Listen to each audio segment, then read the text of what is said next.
You alright guys, Nathan here, welcome back to episode 3 of Make or Break.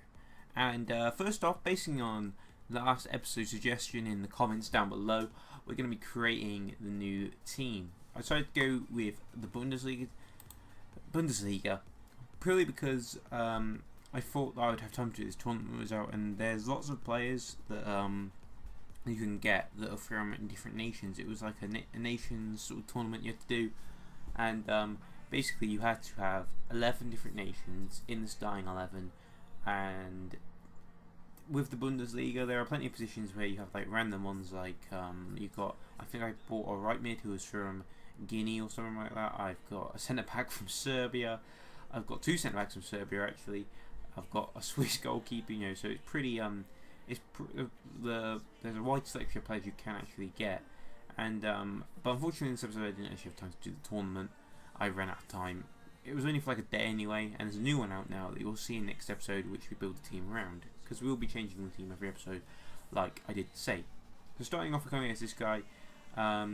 He's got some sort of Serie A team going, but with Sal up front, who's going to be in the Serie A next season, but not at this present time. We do indeed score through some, I think it was Caligiuri who got the goal. Poking it in after the really poor free kick, couldn't really get the right angle on it, and yeah, we snap into a 2-goal lead very soon after.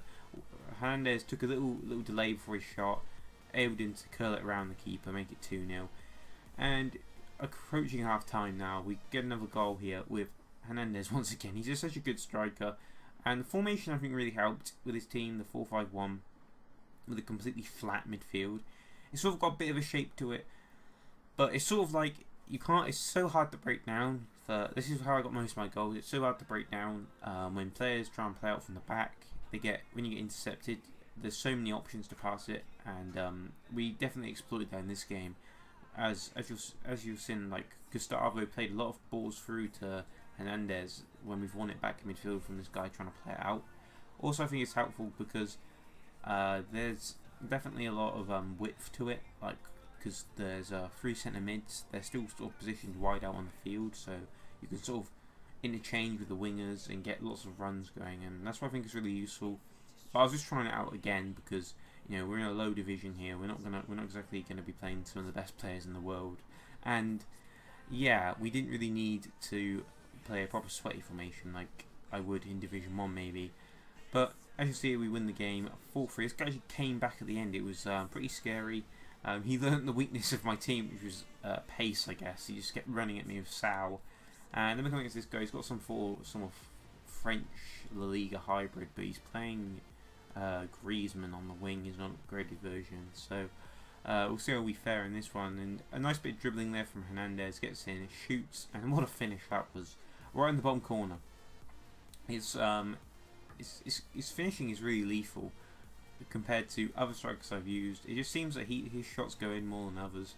And again here, look at that cross goal finish, and we fire ourselves into a 2-goal lead. 2 chances we could have potentially missed if we'd used other strikers, and this guy gives it away. And this is a bit weird how this went in. The goalkeeper sort of flopped the ball into the net, and somehow Gustavo ended up on the outside of the net.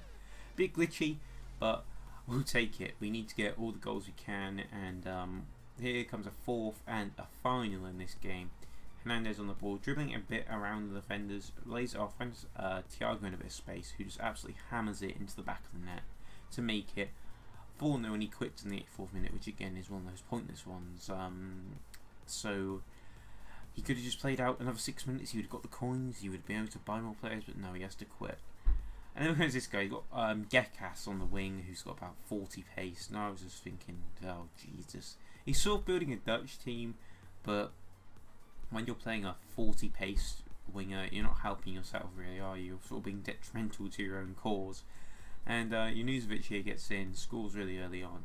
To be fair, this goal's alright at the game. Not like sort of one of those players who rushes the defenders out and be really good at really effective for our team.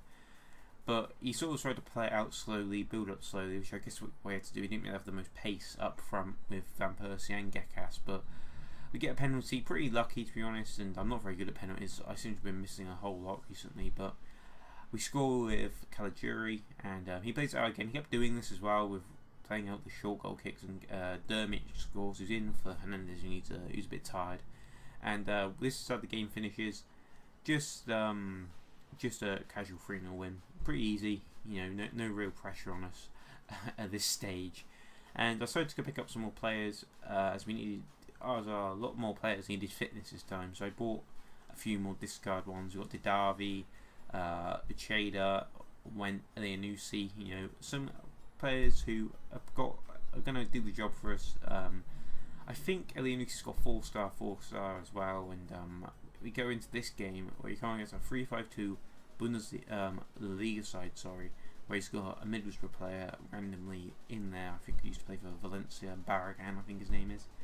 And we play into Bellarabi here, and this was a really nice goal early on. Look at that gap between the defenders there. He's going straight through it, scoring, and making it 1-0. And I played really well this game, to be honest. The score was decent as well, but as you'll see, there's a lot of difference in the goals we scored. We're trying to work the ball a bit more around with our players, and look at that, that was really nice. Got a bit too close to the goal there, but I think it was Morales who scored. The Silva we've got in midfield, who was a real good player in this game. He sort of came out of his shell a bit, and started playing instead of being sort of a filler in midfield, stood out from the crowd. And Hernandez there, really nice pacey finish into the back of the net, a really weird one where it sort of bulleted even though I finessed it.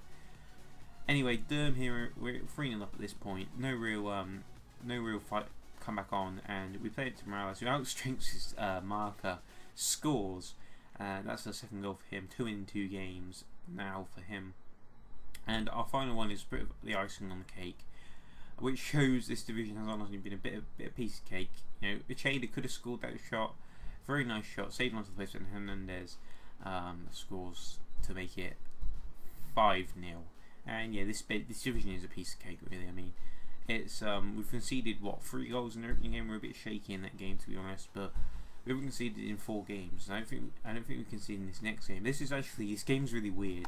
If you look at it, I'm showing you the entire thing because it's so goddamn obvious what this guy's going to do. Anyway, I'll see you all for the next video. Have a good day.